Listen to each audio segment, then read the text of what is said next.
Bonjour, on est en direct du marché de l'art, c'est Marion Dupuche-Rambert et je suis Art Advisor. Comme annoncé dans le précédent épisode, il y a 15 jours, tous les regards étaient tournés vers la ville de Bâle, en Suisse, où se tenait l'édition très attendue par le marché de l'art de la foire internationale Art Basel. Car à ce moment de l'année, dans la ville de création de la plus grande foire mondiale d'art contemporain et d'art moderne, les observateurs se sont attachés à décrypter tous les signaux des tendances à venir du marché. Mais avant d'y revenir et de vous transmettre mon expérience des 10 dernières années de parcours de cette foire, je voudrais dédier cet épisode à une personne qui m'est très chère, disparue subitement ce mois-ci et avec qui j'ai parcouru durant tant d'années, tant de galeries et tant de musées. Ce collectionneur hors du commun, au sens littéral du terme, pour qui chaque œuvre d'art acquise devenait un objet d'étude approfondie, avec parfois des découvertes incroyables, ce grand érudit, pionnier dans de nombreux domaines, qu'il mariait alors si bien avec les beaux-arts et la musique, cet esthète accompli dans le sens de qu'il considérait l'art comme une valeur essentielle, a pu, au terme de sa vie, contribuer à la grande histoire de l'art et généreusement transmettre tous ses savoirs. Alors 10 ans de Art Basel, ça se fête. J'ai choisi de vous faire partager mon expérience qui commence à la gare de Lyon à Paris où se rassemblent dès le lundi matin de la semaine de l'édition suisse les professionnels du marché et certains happy few qui se reconnaissent entre eux dès le hall à leur tenue vestimentaire très foire, soit casual chic en haut et chaussures basket plutôt neuves en bas afin de parcourir toutes les allées des stands sur place, avec soit un petit bagage, comme pour les art advisors et les journalistes et la presse, soit de plus gros bagages pour les galeries et les collectionneurs qui restent toute la semaine. Et avant même l'annonce du numéro du quai, toutes ces personnes se dirigent naturellement vers le train Lyria en attente et se saluent sans se connaître d'un « Vous allez à Basel ?» Arrivé à Basel le lundi, parmi tous les vernissages, il y en a un que personne ne souhaiterait manquer. C'est celui de Unlimited, la section de la foire dédiée aux œuvres d'art monumentales, qui chaque année réserve son lot de wow et de surprises. Cette année, la section Unlimited a réuni 59 projets, couvrant l'installation, la sculpture, la performance, le film, comme des environnements immersifs, et toutes les œuvres ont été acquises durant la semaine par des institutions ou des collectionneurs privés. Le lendemain matin de cette semaine, c'est donc le mardi matin, on assiste à la pré-ouverture de la foire pour les Happy Few Third Choice qui se dirigent vers 11h vers Messersplatz et qui sont rejoints par les autres acteurs du marché de l'art professionnel invités dans l'après-midi. Et le ballet peut alors commencer tant le parcours des allées de stands sur les 2 niveaux du grand hall de Messersplatz et le 3e niveau qui est réservé au Collector Lounge fait l'objet d'allées et venues, parfois stratégiques pour leur montrer que l'on est là, mais surtout parce que l'espace dédié aux galeries sélectionnées est très grand et que son parcours en fonction des différentes sections se fait en plusieurs fois avec des moments de pause pour les yeux tant ils sont sollicités. Certains passent leur visite le nez en l'air afin de s'informer du nom de la galerie devant laquelle ils se sont arrêtés ou de son implantation géographique. D'autres, dont je suis, se laissent guider par leur regard vers les œuvres qui leur parlent, avant, il est vrai, de rejoindre toujours les stands des méga-galeries et d'y découvrir souvent des œuvres majeures. Quoi qu'il en soit, cette édition d'Art Basel n'a pas dérogé à la règle. Les collectionneurs en provenance de nombreux pays ont répondu présents dans les premières heures, notamment ceux en provenance du continent asiatique, beaucoup plus présents que les éditions précédentes, et ce peut-être du fait d'une innovation cette année sous la forme d'un petit cartel noir en lettres blanches dénommé Basel Exclusive. Ce nouveau cartel signale des œuvres qui ne sont pas parues dans les catalogues ni les présentations en preview en PDF envoyées aux professionnels quelques jours avant la foire. Et donc personne ne les a vus avant qu'ils soient exposés sur les stands. Selon le célèbre adage « See it in Venice, buy it in Basel », la plupart des collectionneurs internationaux étaient arrivés en Europe pour l'ouverture de la Biennale de Venise début mai,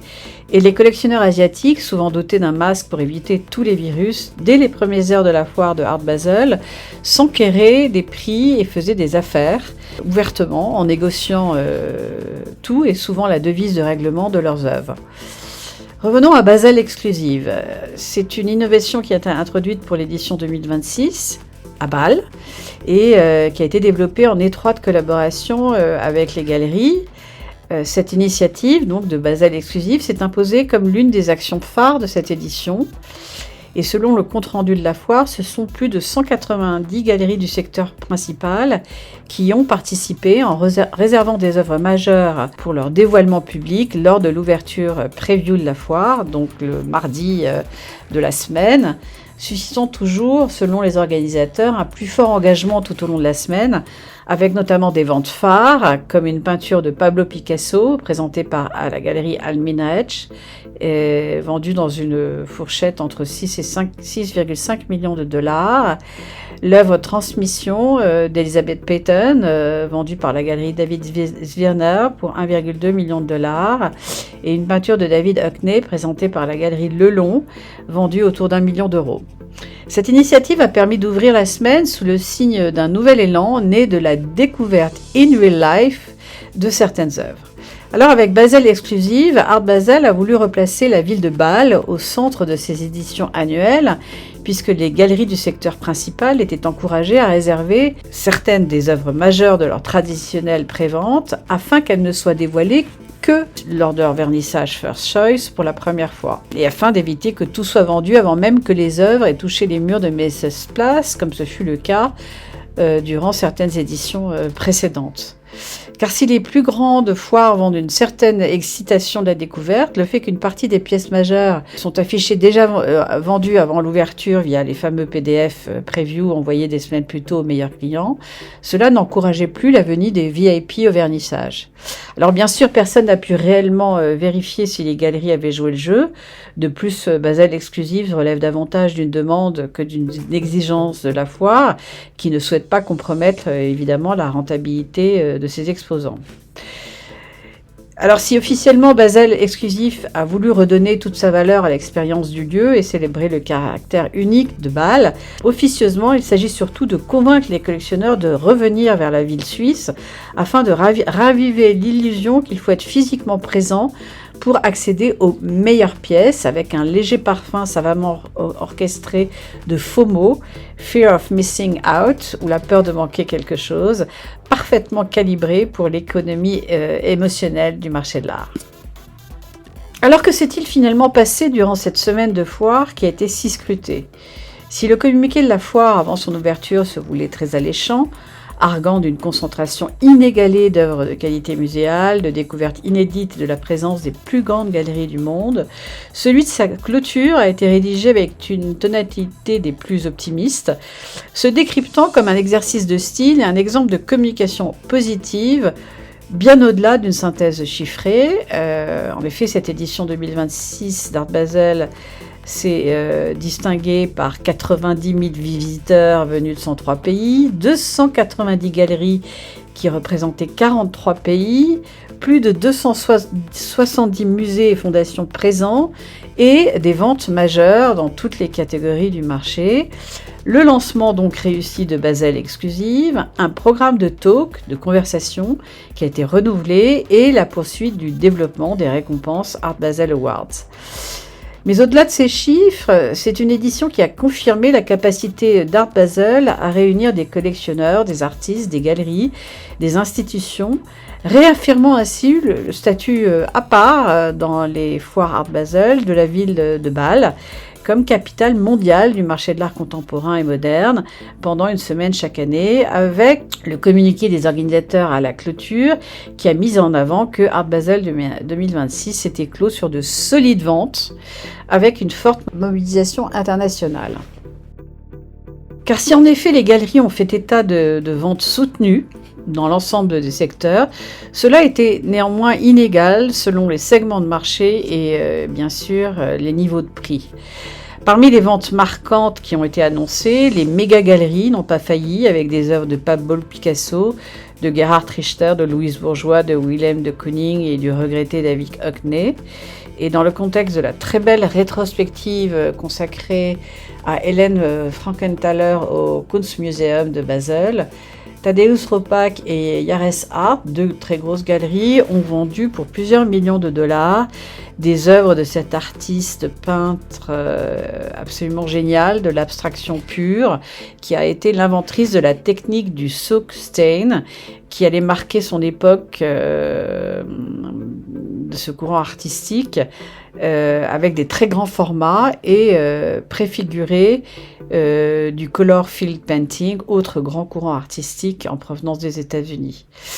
Et à la galerie Elie Hamad, on allait comme au musée, puisque étaient accrochées des œuvres de grande qualité, de qualité vraiment muséale, avec des œuvres de Calder, de Dubuffet, de Picasso et d'autres artistes modernes. Donc l'édition 2026 a vu le lancement d'une première, Basel exclusive, qui illustre une tendance du marché de l'art, soit attirer physiquement les visiteurs VIP sur les stands dès les premières heures, au lieu de faire les premières ventes uniquement par l'intermédiaire des documents envoyés. Autre observation qui a été faite sur place dès les premières heures, ce que j'appellerais l'effet Doha, car depuis l'inauguration en février dernier au Qatar de la première édition de la foire internationale au Moyen-Orient, Doha Art Basel, de nombreux Qataris et autres collectionneurs du Golfe arpentaient cette année les allées de la foire dès les premières heures. Alors quand Andreas Gainer, senior directeur de Spootmakers, déclare que les collectionneurs sont venus à Basel concentrés et prêts à acheter, et que Christel Novakovic, responsable d'UBS Global Wealth Management EMEA et présidente du conseil artistique d'UBS, la banque suisse, ajoute que l'édition de cette année d'Art Basel à Bâle démontre son importance durable avec une forte participation de la communauté mondiale de collectionneurs qui accorderait une valeur croissante à l'expérience en présentiel. On pourrait effectivement se montrer très optimiste pour les semaines à venir. D'autant que la fréquentation record du programme des conversations, qui cette année ont particulièrement fait parler d'elle et qui se tenait dans un nouvel éditorium en face du hall des expositions, a en effet attiré un nombre très important de participants, plus de 3500, avec un programme qui a voulu mettre l'accent sur les échanges avec les institutions et les artistes et des moments forts, comme notamment une conversation avec l'artiste Laurence Abou Hamdan et la grande mécène médaillée par ailleurs d'Art Basel Awards, Mercedes Villardel, et un échange très libre entre la fondation privée américaine, sa directrice, la DIA Foundation, et le nouveau directeur de la section art moderne de la National Gallery à Londres, sur notamment leur programme d'acquisition. Alors si cette année le monde de l'art a effectivement répondu présent à Basel avec un public de premier plan composé de très grands collectionneurs, de directeurs de musées, de conservateurs ainsi que de fondations prestigieuses, de grands mécènes et des personnalités du monde de l'art, c'est fondamentalement la fréquentation institutionnelle qui a le plus progressé par rapport à l'année précédente, confirmant le positionnement de l'édition de Bâle comme l'un des principaux points de rencontre du monde de l'art avec le marché international. D'autres actualités marquantes ont alimenté les analyses du marché de l'art ce mois-ci, avec notamment l'annonce surprise pour certains de la réduction drastique des effectifs de la très grande galerie américaine Pace, acteur majeur du marché de l'art international, accompagnée d'une restructuration du catalogue des artistes qu'elle représente, ce qui a été largement perçu par les observateurs comme un signe de la crise que traverse le modèle économique des méga-galeries. Et avant que les conséquences de cette restructuration ne soient pleinement assimilées, une autre annonce majeure a été faite, presque au même moment, celle de la fusion des méga-plateformes en ligne Artnet et Artsy. Pour rappel et pour décryptage, Artnet est l'une des principales plateformes mondiales de données sur les ventes aux enchères et d'informations sur le marché de l'art secondaire. Et Artsy exploite une plateforme en ligne internationale mettant en relation collectionneurs, galeries et artistes pour la vente d'œuvres d'art en ligne. Ensemble, ces deux entreprises semblent prêtes à créer une plateforme d'envergure où les utilisateurs pourront découvrir des artistes, rechercher des œuvres, accéder aux informations sur les prix tant des œuvres vendues aux enchères que des œuvres en ligne, vendues par des galeries et des artistes, et effectuer des transactions au sein d'un écosystème unique. Leur nouveau propriétaire, qui s'appelle Andrew Wolf et qui est le patron du fonds d'investissement londonien Beowulf Capital, propose alors une vision ambitieuse, soit de combiner la très vaste base de données d'enchères d'Artnet avec le très grand réseau de galeries d'Artsy, pour créer ce qu'il appelle un Bloomberg de l'art. Alors à première vue, l'idée séduit, car si les données, les études de marché, les réseaux de galeries, les transactions en ligne et les analyses sont intégrés à une plateforme unique de vente d'art, il s'agirait alors d'un nouveau modèle économique. Mais la question centrale n'est pas à ce stade de savoir si le projet est réalisable, mais plutôt s'il peut réussir. En effet, le problème fondamental de la fusion Artnet-Artsy résiderait dans l'application directe du modèle économique des plateformes numériques de commerce en général, et là transposé au marché de l'art. Car si Amazon a prospéré grâce à la possibilité de fabriquer et de vendre des produits à l'infini, si Netflix s'est développé grâce à la reproductibilité infinie des contenus, et que Google est devenu une plateforme mondiale du fait que le nombre d'utilisateurs et le volume d'informations consultables peuvent croître sans limite, c'est parce que le fondement du modèle économique d'une plateforme de commerce est l'évolutivité, soit l'aptitude à subir des transformations progressives et le fait que plus les transactions se multiplient, plus les revenus augmentent et surtout que plus les données s'accumulent, plus la domination du marché se renforce. Or, pour le marché de l'art, cela fonctionne selon des principes différents du fait que l'œuvre d'art n'est pas un bien de consommation courante, ni une marchandise de consommation ordinaire. Acheter un livre sur Amazon et acquérir une œuvre d'art sont deux activités fondamentalement différentes. De plus, l'acquisition d'une œuvre d'art implique à minima son transport, son stockage, son installation, son assurance, le respect de certaines réglementations douanières et parfois une logistique internationale. Plus important encore, elle requiert une expérience du fonctionnement intrinsèque du marché de l'art. Et ce sont certaines de ces raisons pour lesquelles le marché de l'art ne peut pas facilement se transformer en un marché de consommation à grande échelle, en ligne, en tout cas pour l'instant. Alors si l'idée d'un Bloomberg de l'art peut paraître a priori séduisante, les marchés financiers et le marché de l'art fonctionnent selon des principes différents. Les marchés financiers sont principalement guidés par l'information et les chiffres, alors que le marché de l'art, quant à lui, est guidé par les œuvres elles-mêmes et l'expérience de ses utilisateurs. Le prix qu'atteint une œuvre d'art ne peut être mesuré que par des données et la taille d'une plateforme ne va pas garantir la valeur d'une œuvre d'art. Alors la fusion Artnet-Artsy va créer certainement de nouvelles opportunités à court terme. Quant à savoir si elle peut atteindre l'envergure et la rentabilité des grandes plateformes de commerce, c'est une toute autre question. En ce qui concerne maintenant la restructuration de la Pace Gallery, nombre d'observateurs l'interprètent comme une conséquence de la contraction du marché de l'art depuis 3 ans, voire des difficultés intrinsèques de gestion. Et d'un point de vue plus global, elle pourrait aussi révéler quelque chose de plus fondamental, à savoir les limites d'une potentielle croissance infinie du marché de l'art. Car si au cours des 2 dernières décennies, les méga-galeries ont poursuivi une expansion continue avec plus d'emplacements ouverts, plus d'artistes représentés, plus d'employés, plus de participation à des foires d'art internationales, plus de transactions, le nombre d'œuvres d'art véritablement importantes, voire majeures, qui sont considérées alors comme des valeurs sûres, reste quant à lui limité, comme le nombre d'artistes exceptionnels très recherchés. En conclusion de cet épisode, je voudrais mettre alors en lumière ce que Mark Spiegelhauer a écrit il y a quelques jours dans le New York Times, juste avant la foire d'Art Basel. J'ai passé près de 30 ans dans le monde de l'art. Pendant la moitié de cette période, j'ai dirigé Art Basel, la foire d'art internationale qui se tient désormais 5 fois par an à Miami Beach, à Paris, à Hong Kong, à Doha et cette semaine à Bâle, en Suisse, son lieu d'origine. Et si les ventes aux enchères font beaucoup parler d'elles, ce sont finalement les galeries qui sont le moteur du monde de l'art.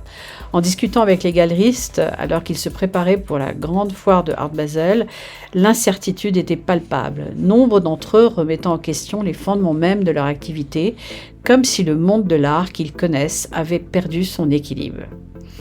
Alors en cette fin de mois de juin, les prochaines semaines seront certainement l'occasion pour les acteurs marchands de décryptage et vraisemblablement de repositionnement. Avant une rentrée en septembre très attendue, car si D'un côté, en juin, les innovations et les événements ont donné le là aux collectionneurs. Les restructurations annoncées et les récentes orientations du marché ne semblent pas complètement au diapason. Voilà, c'était en direct du marché de l'art, épisode 6 de la saison 7. Marché de l'art, orientation, innovation et restructuration, qui donne le là? Restez à l'écoute pour un prochain épisode ou comme nos amis anglo-saxons aiment à le dire, stay tuned.